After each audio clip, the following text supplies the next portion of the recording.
no son relevantes en lo más mínimo.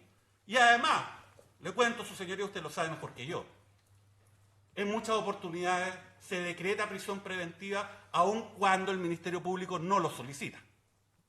Por lo tanto, de esa perspectiva, podemos demostrar con aquello que lo que haya hecho o no, cosa que desconoce ya de toda duda razonable. Los extremos de ese estándar sin ninguna duda, a lo menos para esta fase procesal. Por lo tanto, de esa perspectiva, su señoría, también hago referencia a que, a lo menos, esto como manera referencial, ¿no? 8 ministros de los Tribunales Superiores de Justicia consideraron que sí habían antecedentes de manera preliminar para sostener la existencia de delitos y la imputación respecto a Manuel Guerra. Los 3 delitos imputados a partir de la formalización que hemos conocido en esta audiencia.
La prescripción, su señoría. Respecto a las consideraciones efectuadas relativas a la prescripción de los hechos en materia de la imputación, ello escapa al análisis que se demanda en esta sede, por cuanto dichos extremos deben ser necesariamente establecidos en la investigación que al efecto se practique y en el juicio propiamente tal, constituyendo el objeto del pronunciativo, según lo que él mismo declaró, y con disponibilidad permanente como fiscal regional del Ministerio Público. Entonces, pago por hora, la verdad que en la Universidad San Sebastián ganaba bastante más, un beneficio económico neto muy importante, más allá de las sospechosas, para decirlo suave, circunstancias en las cuales él fue contratado, ¿no? Y de esa perspectiva obviamente involucraba un beneficio, más allá que se le permitió realizar otros trabajos, ¿no? Lo cual también podía complementar su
legislador los estableció precisamente para este tipo de casos. Un fiscal regional público imputado por graves delitos de cohecho, prevaricación, de revelación de secretos, ¿no? Esto no es un problema de la prognosis de pena, su señoría. Este es un problema respecto de la gravedad de lo mismo, del hecho. La gravedad del hecho no es lo mismo que la gravedad de la pena asignada al delito, porque se establecen como dos factores aparte. No es una interpretación razonable decir de que se repitió un mismo concepto dos veces por el legislador. Deben tener un contenido distinto. Y por lo tanto, desde esa perspectiva, cuando se habla de la gravedad del hecho, no puede ser la gravedad de la pena asignada al delito. Y la gravedad del hecho, su señoría, de los hechos imputados, son evidentes, dado quienes lo protagonizaban, y finalmente, cuál era la dinámica que se dio. Insisto, esto en el contexto de una red de corrupción.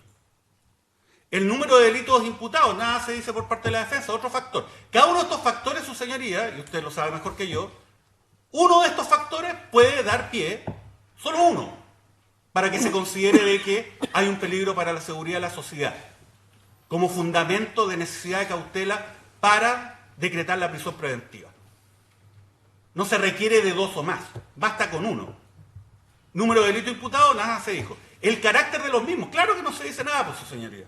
Imagínense, dos funcionarios públicos poniéndose de acuerdo, uno haciendo solicitudes, entregando información reservada de causa. No se dice nada del carácter de lo mismo. El solo carácter de los delitos, a nuestro juicio, el solo número de delitos imputados, la sola gravedad de los hechos, más allá de la prognosis de pena, que también, como ya se explicó por parte del Consejo Defensa del Estado, satisface plenamente el criterio definido por la ley para establecer de que acá hay un peligro para la seguridad de la sociedad. Cualquiera, por sí mismo, de estos factores, da pie, a nuestro juicio, para que se decrete precisamente la prisión preventiva. Respecto al caso Penta, su señoría, voy a ir de especial a general. La lista Moreira es un aspecto especial del caso Penta. Y fíjese lo que se nos dice, su señoría, si esto es muy insólito. La defensa del imputado Guerra quiere que usted avale que la decisión que él tomó se justificaba a partir de una proyección respecto de lo que iba a ser un recurso de nulidad eventual en contra de un fallo que en algún momento del tiempo se iba a dictar en un juicio oral en esta causa. Porque se dice, mire, se ganó el desafuero, victoria pírrica. Porque resulta que de los 8 ministros que estuvieron por rechazar el desafuero, todos los integrantes de, en ese entonces, la segunda sala penal de la Corte Suprema, habían concurrido, o por lo menos una mayoría, habían concurrido a los efectos de rechazar el desafuero. Entonces, mire lo que se dice. Eso es lo que quieren que usted avale, su señoría. ¿Eh? Que usted avale que este cálculo de que en el caso, si se lleva a estos juicios, si se recurre de nulidad de la sentencia, si en esa nulidad se da materialmente alguno de los vicios de los cuales le corresponde por competencia legal conocer a la Corte Suprema, no a la Corte de Apelación. Si la Corte Suprema acepta esa competencia a partir de ese futuro vicio, vaya a saber cuál, y si al momento en que se va a ver ese recurso de nulidad en la Corte Suprema está esa mayoría, entonces esta causa va a fracasar y por eso tenemos que desechar este caso. Bueno, su señoría, le propongo la misma lógica. Decrete la prisión preventiva de inmediato respecto a Manuel Guerra. De inmediato. ¿Sabe por qué? Porque nosotros tuvimos no una victoria pírrica, tuvimos una victoria decisiva bajo ese argumento. ¿Sabe por qué? Los 5 ministros de la Sala Penal de la Corte Suprema en esta causa señalaron que había mérito para proseguir una causa criminal en contra de Manuel Guerra. En esta causa señalaron que habían antecedentes respecto de la existencia del delito y la participación en los mismos por parte de Manuel Guerra. Su señoría, los 5 ministros de la integración actual de la Sala Penal. Había un ministro suplente. Pero digamos que en cualquier caso son los 5. No es que yo esté proyectando que a futuro, no eventualmente, si esos ministros están, van a fallar. No, los actuales. Y le cuento otra cosa, además. Los 3 ministros de la Corte de Apelaciones de Santiago también dijeron que aquí había fundamento. Entonces, bajo esa misma lógica, su señoría, estamos listos, pues, ¿no? Apliquemos el criterio de Guerra. Prisión preventiva en contra de Manuel Guerra. Más aún, con eso ya lo tenemos condenado, ¿no? Bueno, así de ridículo es, su señoría. Este argumento no tiene sustento, no tiene lógica. Y como es ridículo, como es absurdo, no puede ser considerado como una razón válida por parte de su señoría para justificar la actuación de Manuel Guerra en este ámbito. Ahora bien, respecto del caso Penta en general, y solamente voy a hacer una pequeña intervención genérica respecto a este tema. Se dice, mire, es que no hubo antecedentes, o sea, habían antecedentes nuevos, relevantes, desde el momento en el cual se decretó la reapertura del caso Penta al momento en el cual se decide la reformalización supresiva más los abreviados. Y se dice, mire, hay unos oficios que se mandaron a distintas autoridades a ver si el señor Wagner no tenía alguna injerencia en los nombramientos respecto de los cuales él habría intervenido. Bueno, su señoría, perdóneme, pero nadie sostuvo de que estas intervenciones habían sido formales. Pablo Wagner no mandó un oficio requiriendo que una determinada persona fuera designada. Se hicieron de forma subrepticia, lo que es coincidente con el carácter ilícito de su actuación. Por lo tanto, ¿de qué manera ese era un nuevo antecedente? Ah, que Horvitz mintió. María Inés Horvitz dijo que no había nuevos antecedentes y había nuevos antecedentes. No, pues, señoría. Se dijo que no había nuevos antecedentes, pero con un apellido. No había nuevos antecedentes que justificaran la eliminación de hechos para descartar el soborno y el cohecho. Eso es lo que se dijo. ¿Bien? Ahora, respecto a este punto, su señoría, se habla de que la acusación contra Wagner es un atentado a la razón. Su señoría, yo el día lunes en la mañana, en un momento me perdí, pensaba que estaba 10 años atrás, 8 años atrás, en el Centro de Justicia escuchando la defensa del señor Wagner. O sea, una defensa cerrada respecto al señor Wagner porque la imputación no tenía ningún sentido. Se dijo lo siguiente: la imputación en contra del señor Wagner era un atentado contra la razón. Logré anotar aquello. Bueno, si era un atentado contra la razón, ¿por qué entonces el señor Guerra avaló la acusación original, la primera en contra de Wagner? Curioso. Si era un atentado a la razón y a él lo movía el principio de objetividad, entonces ¿por qué no pidió el sobreseimiento definitivo respecto a ese imputado? No lo hizo. Este argumento es acomodaticio y además inverosímil.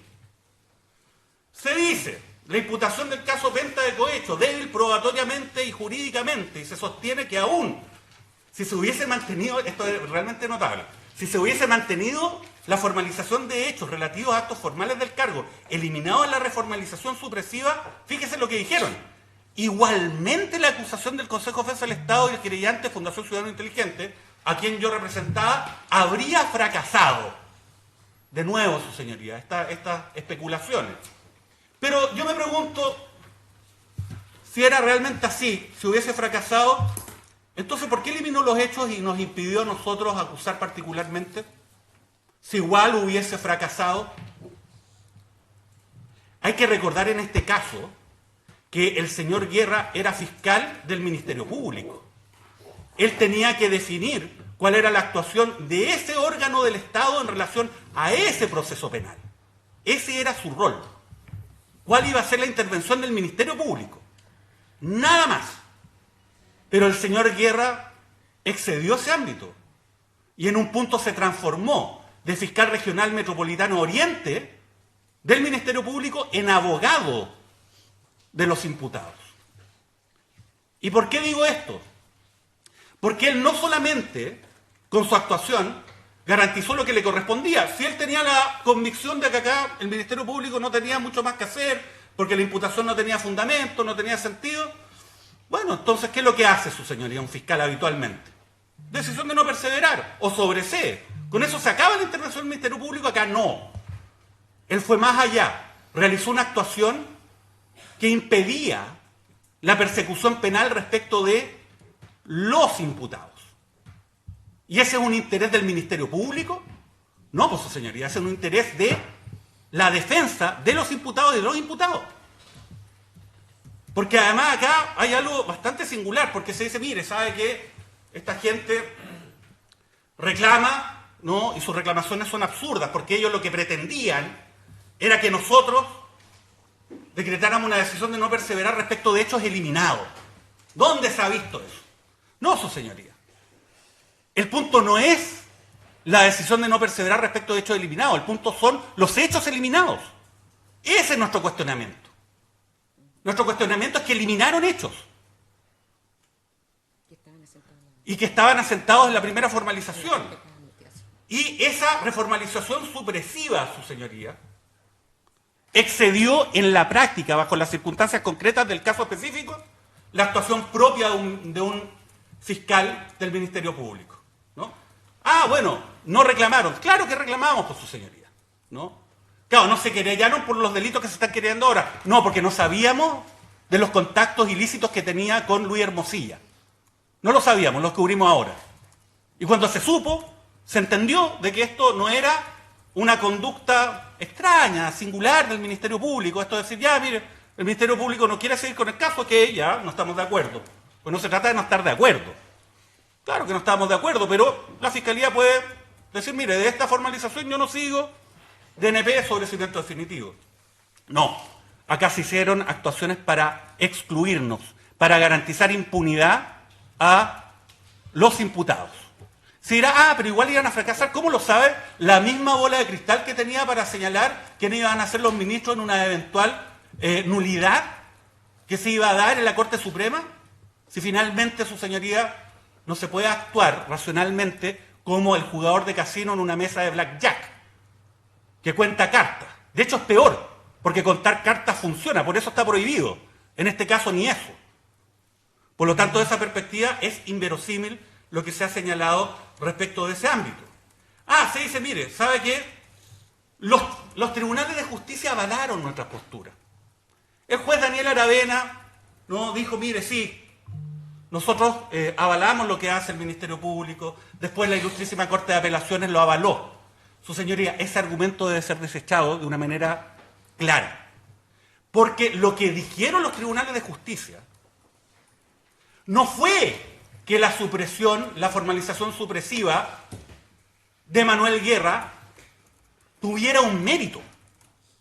Lo que dijeron que era facultad exclusiva y excluyente del Ministerio Público. Eso es lo que dijeron. Entonces esos fallos pueden servir ahora para avalar la actuación de Manuel Guerra en una imputación por graves delitos de corrupción. No, por su señoría. Porque ellos dijeron, nosotros no podemos controlar eso. Es una decisión propia del Ministerio Público. Y eso lo argumentó el señor Guerra, como usted lo pudo escuchar en la intervención que tuvo en la audiencia. Otra cosa. No solamente habló acerca de la actuación del Ministerio Público, dijo por qué nosotros no podíamos acusar particularmente. En ese momento se excedió de su labor. Se transformó en un abogado más de los imputados en este caso. Horvitz mintió sobre que Guerra había mentido, faltado la verdad sobre la formalización supresiva de los abreviados pactados. Voy a poner los titulares nomás. La minuta que envió el CDE al mail de 31 de mayo de 2018 no es la misma que finalmente se leyó en la audiencia de formalización. La comunicación de 31 de mayo de 2018 da cuenta de una reformalización donde se suprimían hechos, pero no en la extensión que finalmente se hizo en la audiencia. Y este tema también hay que señalarlo porque yo creo que no es necesario empezar a basurear a los intervinientes en esta causa sin fundamento. Porque fíjese lo que se ha hecho, ¿no? En un contexto en el cual ninguno de nosotros, salvo el señor Guerra, es el imputado en esta causa. Él es el único que está sentado en la silla de imputado.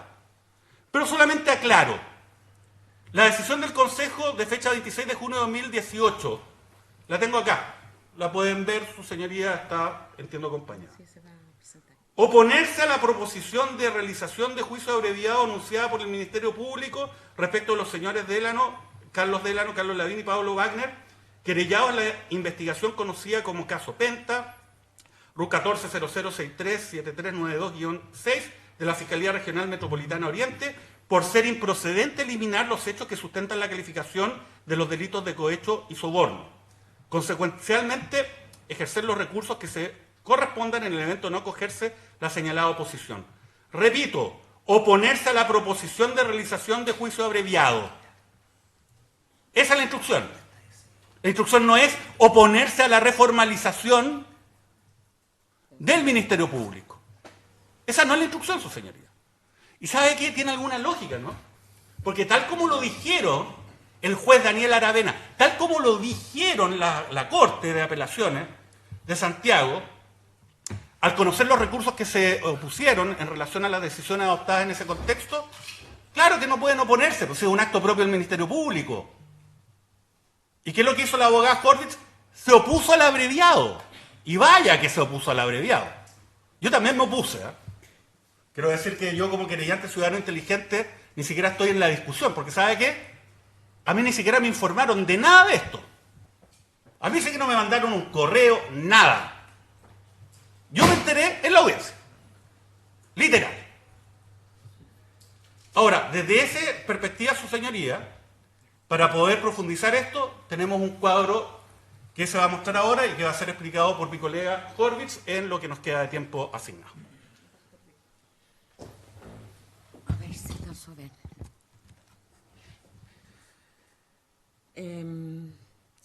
Si se puede ver bien. A ver, ¿se alcanza a ver o no? Más o menos, ¿no? ¿Señoría? Yo de acá no veo, estoy revisando si en el Zoom de acá lo voy a poder bien. A ver, si ustedes se fijan, en la primera columna, Tengo el Zoom. en la primera columna están los hechos de la formalización y de la acusación, porque se mantuvo los mismos hechos hasta el momento en que se acusa, en que estaba a cargo de la causa como fiscal regional el señor Guerra. aunque firmara la acusación como subrogante la señora Lorena Parra, pero él era el fiscal regional y además ya hemos dicho en varias ocasiones que él nos aseguró constantemente que no aceptaría ningún abreviado sin el cohecho y el soborno. Ya vimos la entrevista que leí, realmente ese mensaje que él de la apertura. El señor Martín habla de unos socios, ya en el tomo tanto y en el tomo tanto se oficios diferentes que comunicaron que no había citado, que Vane no había solicitado nada. Lo que estamos disputando es que realizó todo de manera subrepticia. Incluso el Consejo estaba imputando el 148 bis, es decir, con infracción del cargo, que no estaba dentro de su cargo, después cuando no justifica la gestión, realmente hice todo lo que pude, pero no lo conseguí. Ni tampoco cuando le cuenta todo lo que está referido a las ISAPRES, en circunstancias que él mismo trabajó en Banmédica, empresa de los Penta, ¿no? Oficiosamente, ¿no? Tratando de cumplir con eso que dijo en un momento que aparece en la formalización. Fijémonos hacia abajo, en la primera parte, cómo señala frente, ¿no? Perdón, me voy a colocar acá para poder saber. No, yo no estoy viendo. ¿Lo puedes ver acá? Marina, lo puedes ver desde acá. Acá tengo computador. No, es más que nada para. Bueno, sí que puedes. Bueno, voy a ver. Es para tener el audio. Sí. ¿Tienes la delante de la pantalla? Sí. Yo te pongo. Es más que nada para explicar muy bien lo que ocurrió en la audiencia. Porque ya Anda acá. se me ha vilipendiado, se me ha dicho que soy mentirosa, entonces quiero fundar mi posición en relación a este tema. Si usted se fija, la primera columna plantea la formalización y la acusación, o sea, están los mismos hechos, un tercer grupo de hechos, porque los primeros eran de delitos tributarios, en marzo del 2017. Y ahí se habla del imputado Wagner, que era la persona cohechada, ¿no? Que había trabajado en Penta, ¿no? Y que además le escribe un correo, claramente, dice que necesita dinero, que no puede simplemente vivir solamente con el sueldo del subsecretario de Minería. Le solicita, ¿no es cierto? Dice, cualquier ayuda será agradecida de por vida por mi familia, cualquier ayuda. Ya había sido designado para ser subsecretario del gobierno del señor Piñera. De más está decirte que cuentes conmigo para lo que necesites. ¿Qué es eso, su señoría? Yo estoy designado subsecretario y yo estoy disponible para lo que tú necesites. Nuevamente, quid pro quo, ¿no? Tú me designas, además me das dinero, ¿no? Porque se llegó a un acuerdo para entregarle 3 millones de pesos mensualmente a través de un mecanismo fraudulento, que era, ¿no es cierto?, a través de boletas de una cuñada, ¿no? Que entregaba las boletas ideológicamente falsas a los Penta para poder reducir su base imponible, ¿no? Y además no aparecía entonces él personalmente recibiendo esos dineros.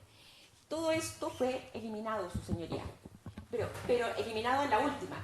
Pero esto estaba todavía en la que nos mandaron, en esa reformalización, supuesta reformalización, que nos envió el texto el señor Guerra, y que según Lupi Aguirre además le aseguró de que no iba a haber problemas con la legislación activa, que íbamos a poder acusar.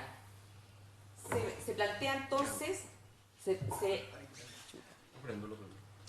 pasó? Siempre metí en problemas, señor Daza.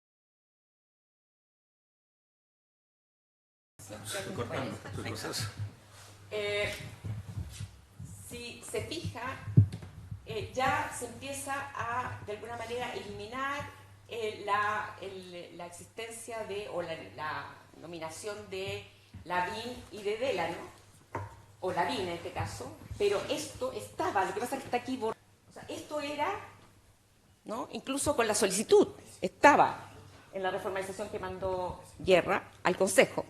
Todo esto estaba, y luego se pone, ¿no es cierto?, tarjado lo que finalmente se borró en la reformalización de julio de 2018. Sigamos para abajo, no sé si...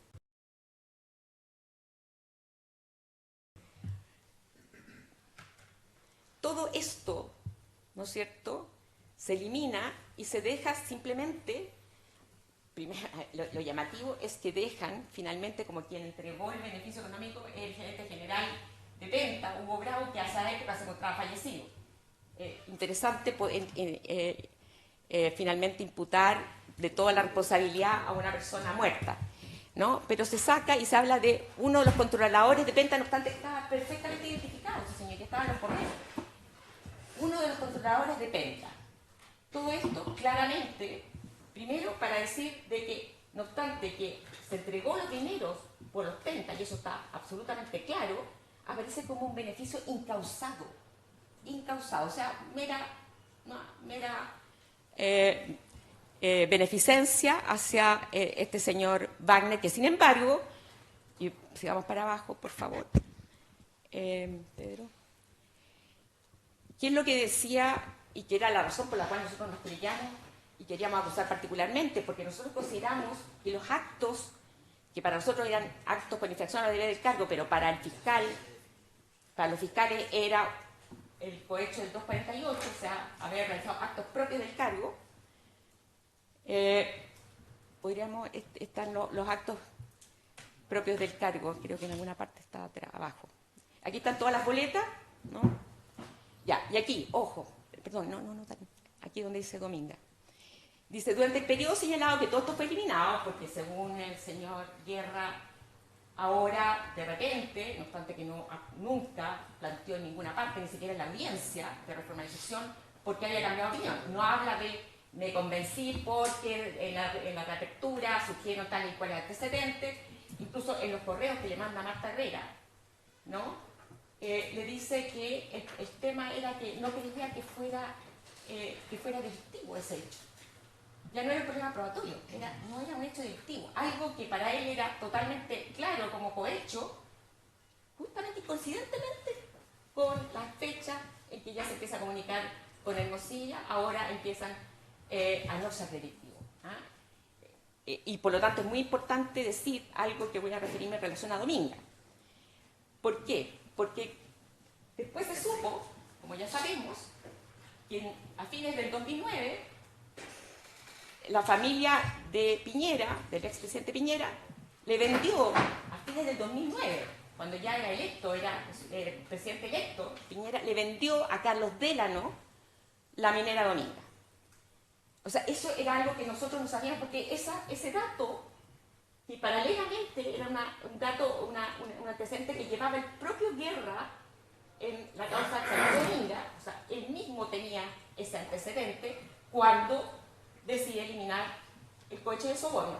A él no le produjo ningún ruido el hecho de que hubiera habido esta venta de la minera Dominga a la familia Delano y que justamente se designara como secretario de minería a Wagner, que había trabajado con Delano también todo el tiempo. No, a él no le llamó eso la atención y más encima se ocultó, ¿no? Y por eso también está la presunción fundada de parte del Consejo de que lo hizo justamente para encubrir, ¿no es cierto?, ese hecho. Y entonces, claramente ahora tiene explicación por qué se le imputa que haya tenido diversas reuniones en dependencia de la subsecretaría con Pedro Duche y la planta directiva del Fondo de Inversión Minería Activo para presentar el proyecto Dominga al imputado Wagner, que el 24 de septiembre de 2010 Carlos Delano y Pedro Duche le informan a Wagner que la familia Delano a través de la empresa Duero ingresarán la propiedad de la minera Dominga. Que eso es algo que, en todo caso, aparentemente se trata de blanquear después, porque la venta con la cláusula condicional del pago de la tercera cuota se hizo a fines del 2009. Asume Wagner en el 2010 y la cuota se iba a pagar a fines del 2010 bajo la condición de que no hubiera ningún proyecto medioambiental que obstaculizara el desarrollo del proyecto. Y luego, además, ¿no es cierto?, están las reuniones también de Pedro Ducci, que entiendo que es cuñado o algo así de Vela, ¿no? Tiene una relación de parentesco, y le plantea incluso Wagner cómo tiene que presentar el proyecto para que sea menos ingenieril, ¿no? Y además consultaba permanentemente con la Sereni y el Ramo en la cuarta región sobre el avance del proyecto. Esas son, ¿no es cierto?, las actuaciones que se le imputaban y que estaban asentadas en la carpeta de investigación, su señor. Pedir oficio para que diga, a ver, perdón, ¿hizo esto realmente? Preguntarle a Sereni, ¿usted tuvo reuniones para el señor Wagner? Señoría, estamos hablando de que estamos hablando justamente de actos que trataban de camuflarse, obviamente, porque estaban favoreciendo a quien estaba totalmente disponible para ayudar a los pentas, porque estaba agradecido por la plata que le estaban dando, ¿no es cierto?, bimensualmente. Además, también se le imputó que le comentó a Carlos Lavín que vendrían problemas para las ISAPRES desde el Tribunal Constitucional. Él estuvo en Banmédica por los pentas. Estuvo a cargo tenía un alto cargo directivo dentro de los pentas, de Banmédica. Y también le cuenta entonces qué es lo que está pasando con ese proyecto, que claramente no estaba dentro de la órbita de sus funciones. Eso es una actuación que, al igual que se le reprocha al señor Guerra, ¿no es cierto?, de hablar o de hacer favores fuera del ámbito de su cargo a personas con las cuales tenía un vínculo, ¿no es cierto?, venal. Entonces, se entiende por qué el Consejo quiso plantear un hecho agravado por infracción al deber del cargo, porque estaba claramente actuando a favor de los intereses de los pentas. Y además, ¿no es cierto?, tenemos que trató de conseguir que se nombrara a Lavín, su ex jefe, como director de Codelco. Obviamente mandar un correo, un oficio para que Codelco diga si efectivamente el señor Wagner pidió ayuda para que nombrara a su señoría. Eso, sí, el propio señor Guerra nunca dijo nada respecto a las conversaciones con el señor Hermosilla. ¿Por qué no lo dijo si era tan inane, tan poco interesante, tan poco importante, ¿no?, todo lo que conversaba con Hermosilla? Obviamente que Wagner lo hizo de manera subrepticia. Dice, hice de verdad todo lo que pude, ¿ya? Y le dice eso a Lavín, como diciendo, bueno, solicité algo o pedí el favor, pero no me resultó, ¿no es cierto? Y por lo tanto, aquí nuevamente pues, se entendió por el Ministerio Público un acto propio del cargo, que no era acto propio del cargo, y por eso nosotros imputamos infracción a los derechos del cargo. Nosotros estábamos absolutamente comprometidos a ir a juicio oral. Nosotros estábamos convencidos de la calidad de la evidencia que había. Es por eso que resulta, es que es absolutamente increíble, ya no sé qué verbo utilizar o qué adjetivo utilizar para manifestar que jamás en mi vida profesional había visto una actitud, un comportamiento tan desleal, en el sentido de, además, como se vio en la audiencia, no querer comunicar la decisión de no perseverar. ¿Con qué argumento se dijo ahí en la audiencia, si se escuchó, su señoría? ¿Con qué argumento? Porque no era necesario recurrir a la decisión de no perseverar porque se podía modificar los hechos a través de la reformalización supresiva.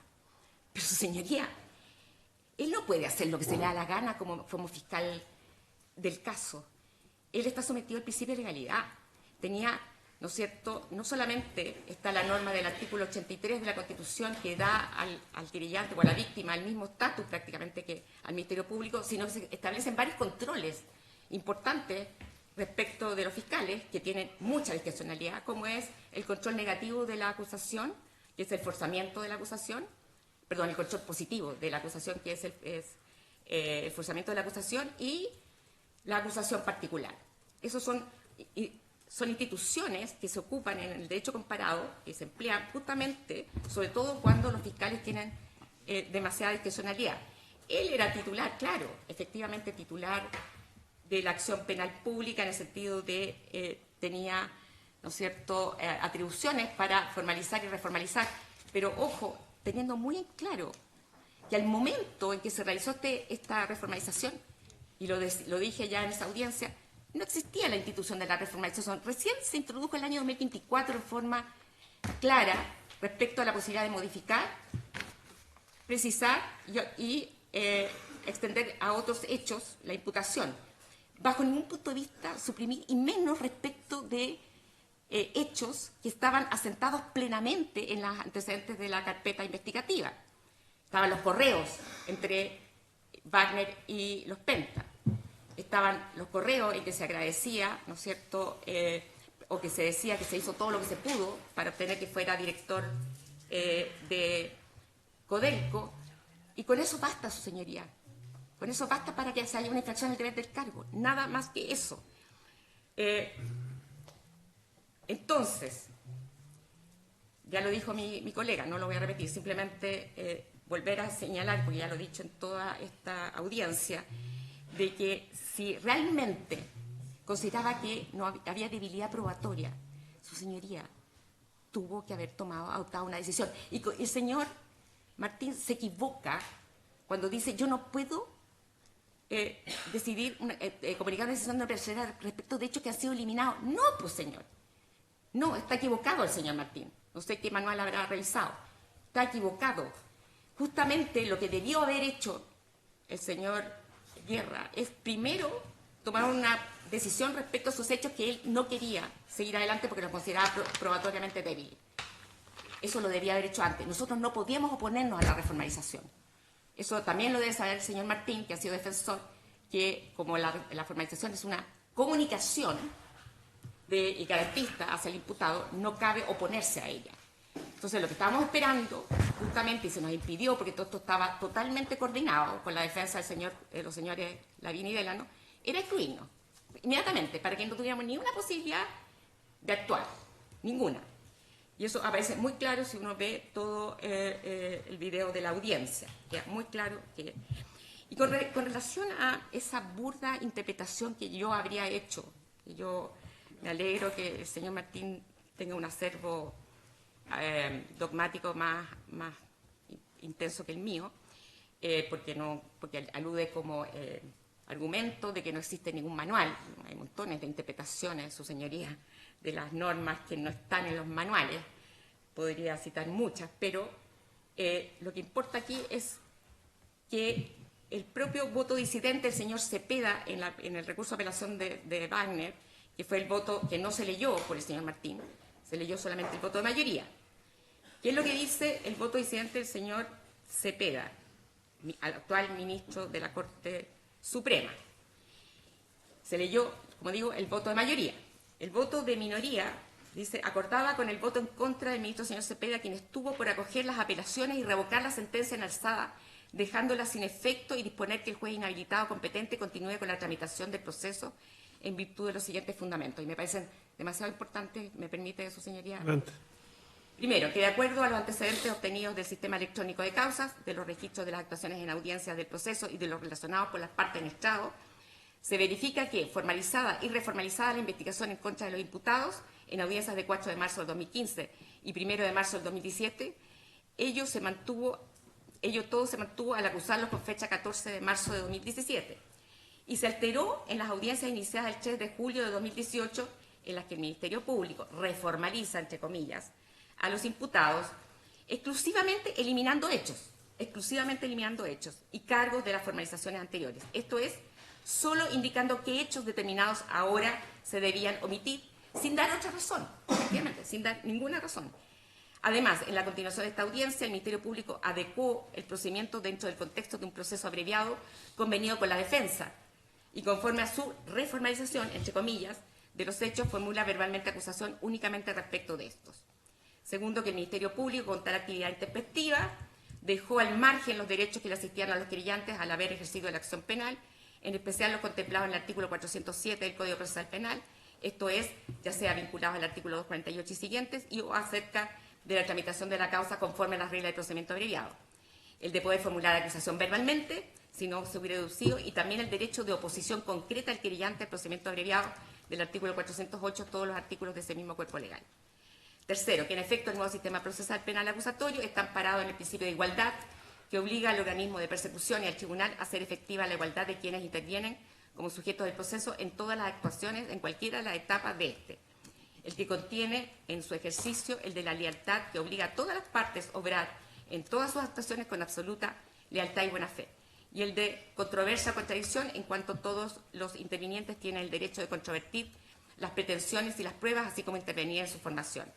Esta característica esencial del nuevo sistema procesal penal acusatorio es la que explica, a través de la figura de la igualdad de armas, para enfatizar que las partes deben tener las mismas posibilidades en el proceso penal. Cuarto, que en nuestro ordenamiento jurídico interno, la norma general constitutiva de participio es el inciso segundo del artículo 83 de la Constitución Política de la República al disponer: el ofendido por el delito y las demás personas que determina la ley podrán ejercer igualmente la acción penal, es lo que acabo de señalar antes. Quinto, que por el consiguiente, de acuerdo al artículo 229 del Código Procesal Penal, que señala, entre comillas, formalización de la investigación es la comunicación que el fiscal efectúa al imputado en presencia del juez de garantía de que desarrolla actualmente una investigación en su contra respecto de uno o más delitos determinados, cierre comillas. La reformalización, entre comillas, de 3 de julio de 2018 no produjo efecto alguno que lesionara el derecho de la defensa, que es lo que señaló esta parte en audiencia, diciendo que no había sorpresas, se eliminaron hechos, no había nuevos hechos. Y además esos hechos los conocía desde el 2015 y después del 2017. Recién, ¿no es cierto?, se suprimen, o sea, no es que se agreguen hechos. Y por lo tanto lo que dice este voto diciente es que no se lesionó el derecho de defensa de los imputados porque ya no tuvo la consecuencia que la ley le entrega, pues solo eliminó parte de los hechos imputados en la formalización y reformalización anteriores producidas en las audiencias de 4 de marzo del 2015 y 1 de marzo del 2017 respectivamente, y por lo tanto sin incidencia en cuanto a derecho de defensa, explicitado en el inciso final del artículo 259 de ese código, que busca protegerlos en cuanto a la acusación, al decir que solo podrá referirse a hechos y personas incluidos en la formalización de la investigación. Esto es, que la acusación supone en forma previa la formalización de la investigación. En efecto, si ya se ha formalizado formando cargos porque en determinados días y lugares se cometieron un número determinado de hechos constitutivos de delitos y todos ellos fueron comunicados e informados legalmente en forma oportuna en la formalización, no existe inconveniente en formular acusación solamente por uno de esos delitos u otros de los anteriores y eliminando el número mayor de la formalización, por lo que en consecuencia una reformalización eliminando delitos es inútil racionalmente para los fines exclusivos de esta. Y no puede aceptarse utilizar una reformalización cuyo único efecto sea que una de las partes obtenga ventaja sobre la otra a través del cercenamiento o limitación de derechos, pues esto implica la vulneración de los principios de igualdad, lealtad y controversia. Y en este caso, el tribunal, ante la emboscada procesal, ojo, la palabra la usa el ministro, ante la emboscada procesal tiene la obligación de impedir con firmeza en cualquier etapa del proceso penal acusatorio que alguna de las partes sea sorprendida por la otra con la aportación de tal o cual otro trámite del proceso en un momento en el que no sea posible responder, debiendo procurar siempre que no se presenten actuaciones intempestivas con esas consecuencias. Y el último, considerando, sexto, que en definitiva, o que en efecto, la relación del Ministerio Público con los querellantes implica una responsabilidad recíproca. El querellante es parte del sistema procesal penal acusatorio, a diferencia de lo que señala el señor Martín, que en definitiva el Ministerio Público no tiene por qué someterse a los deseos del querellante. Es una parte importante del sistema procesal penal acusatorio, sosteniendo una proposición garantizada legalmente, por lo que la relación no es algo elegido por el Ministerio Público. Este está con él y en él, y no es comparable a la moralidad o incluso a la ética en su sentido habitual, el contenido del principio de igualdad que rige el sistema procesal penal acusatorio. Viene antes de todo ello, pues viene en la construcción del sistema mismo, que no es para el Ministerio Público en sí mismo, sino para todos los intervinientes. Y es en este sistema donde se deciden los preceptos de la igualdad de derechos y todo lo demás, e introduce justicia en mayúscula, justicia en la demarcación de límites contenidos en la responsabilidad hacia los demás. Este fue el fallo, entonces, de minoría dictado por don Jorge Cepeda y que, a diferencia de lo que señaló el señor Martín, parece estar también planteando de que la actuación que realizó el Consejo de Defensa del Estado en aras de defender sus intereses fue la correcta y que fue el Ministerio Público el que le realizó una emboscada. Ahora, voy a brevemente, su señoría, a referirme a cuestiones de carácter jurídico penal. Dice el señor Polanco que en noviembre de 2018 se introducen las modificaciones al delito de cohecho agravado. es decir, que se amplía el beneficio de económico a cualquier naturaleza. Dice que resulta aplicable la ley vigente con anterioridad que solo contemplaba el beneficio económico y nuevamente insiste que el tipo se comienza a perpetrar antes del 2018, eso ya lo había dicho.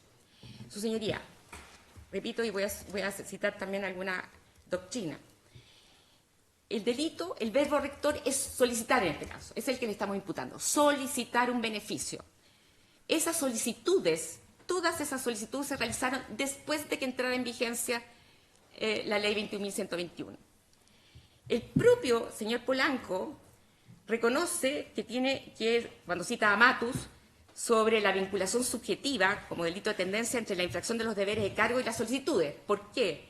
Porque la doctrina dice que se trata de un delito de mera actividad. No sé si se entiende la diferencia entre un delito de mera actividad y un delito de resultado. Absolutamente. Porque el señor Polanco se equivoca cuando hace una analogía con el delito de estafa. El delito de estafa es un delito de resultado, su señoría.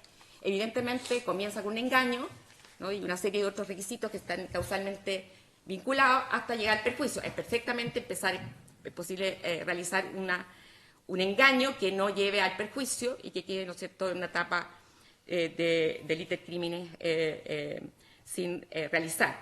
Pero en cambio el delito de cohecho agravado y el delito de cohecho en general, así como el soborno, son delitos de mera actividad, incluso delitos de peligro abstracto. Basta con realizar la conducta de solicitar, en el caso del funcionario público, también otras, ¿no?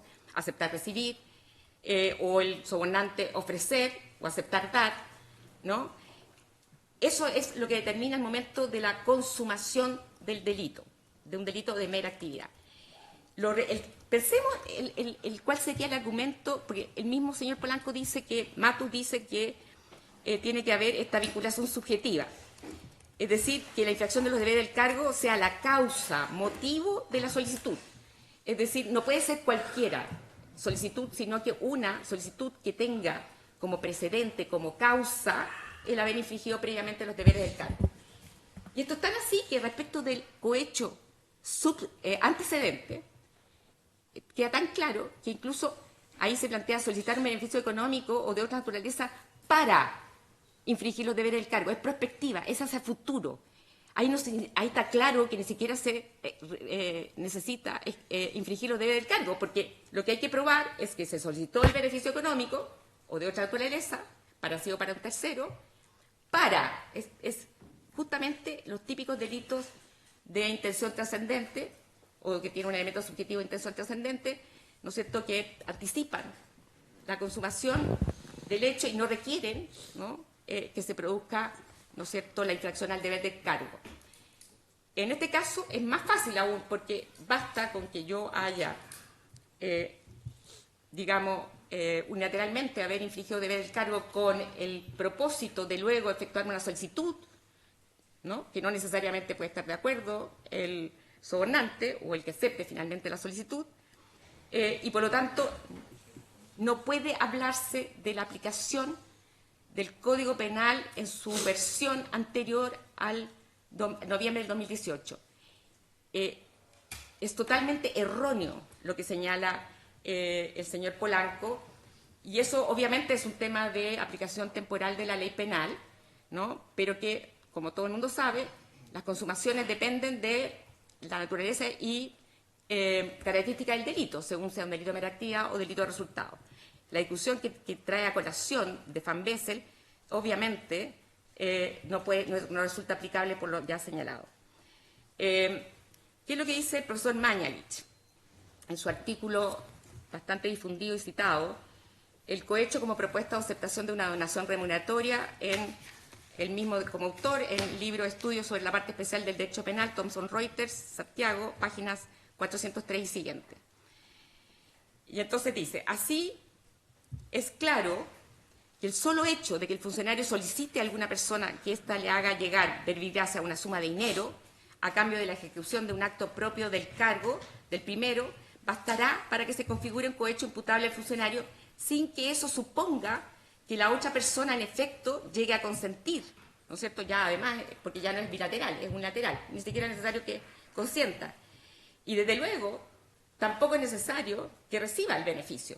Aquí se ha hablado todo el tiempo, es que no finalmente no se consiguió el sobreseimiento definitivo de Tufik-Bufadel. Eso no es lo que exige el tipo penal. El tipo penal plantea la solicitud, ¿no?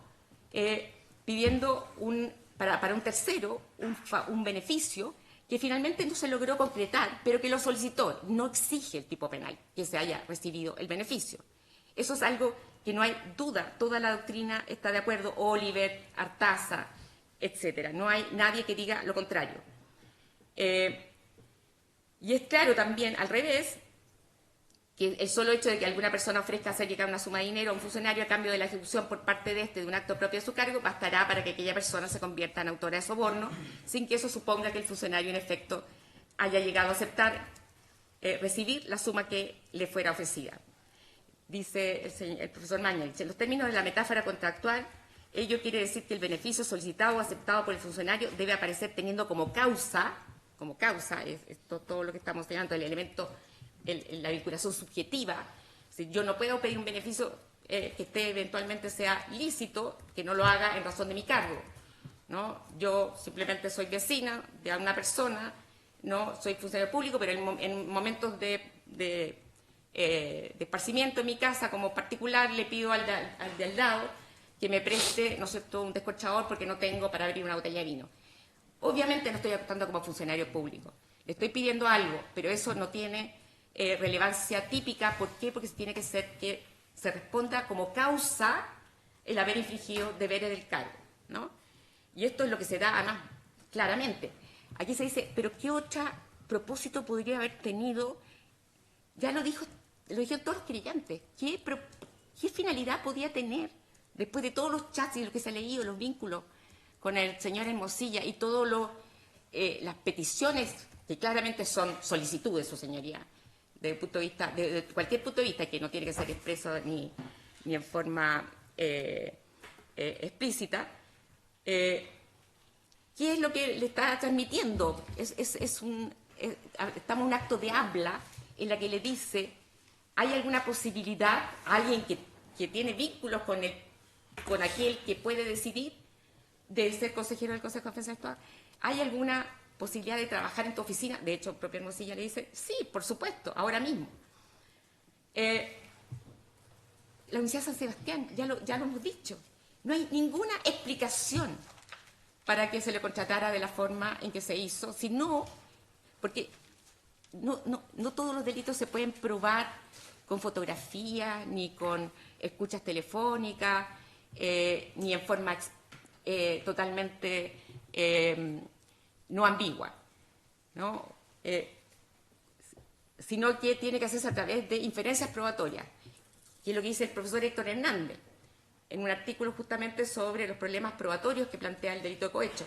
Dice, la única forma de justamente acreditar que había un vínculo subjetivo entre la infracción al deber del cargo y la solicitud es que no exista ninguna otra explicación para la infracción de los deberes del cargo, que claramente lo son, que ser en algún momento recibir un beneficio de algún tipo, ¿no?, a futuro por los favores concedidos.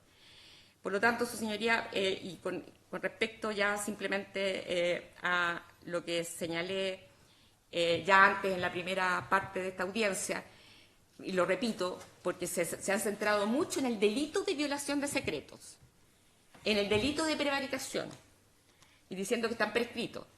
Pero eso no significa, su señoría, que esas infracciones a los deberes del cargo, infringir el artículo 64 de la Ley Orgánica Constitucional del Ministerio Público o los artículos 37 y siguientes del reglamento en relación a la reserva de la información que se tiene en virtud del cargo que se ostenta, no constituye una infracción al deber del cargo, su señoría, y es parte del injusto del delito de cohecho. Por lo tanto, más allá, si se acepta o no se acepta que hubo interrupción de la prescripción de la acción penal, etcétera, está claro que todas las imputaciones que se hicieron por cohecho agravado por parte del Ministerio Público se pueden de todas maneras reconducir en cualquier caso como infracción a los deberes del cargo. Y eso no es un acto preparatorio, su señoría, no es un acto preparatorio. Ya lo hemos dicho, no existen acto preparatorio ni tentativa respecto de un delito de mera actividad. ¿Se consuma o no se consuma? Basta realizar la conducta típica. Yo creo que con eso, su señoría, digo simplemente que creo totalmente aplicable las reformas producidas por la ley 20.121 respecto a la prescripción, respecto a la pena, que es una pena mucho mayor, y por lo tanto respecto a la prognosis de penas y a la necesidad, repito, de dar una señal muy clara, como ya lo dijo el fiscal Larrabeiti, perdona, por no poder decirlo bien, respecto a que este ha sido el caso dentro del Ministerio Público más grave que ha existido desde la reforma procesal penal en la que interviene desde sus inicios. No ha sabido de ningún caso más grave que este. Y es un fiscal regional, además. Por lo tanto, no se podría entender desde ninguna perspectiva que él no fuera sujeto a la medida cautelar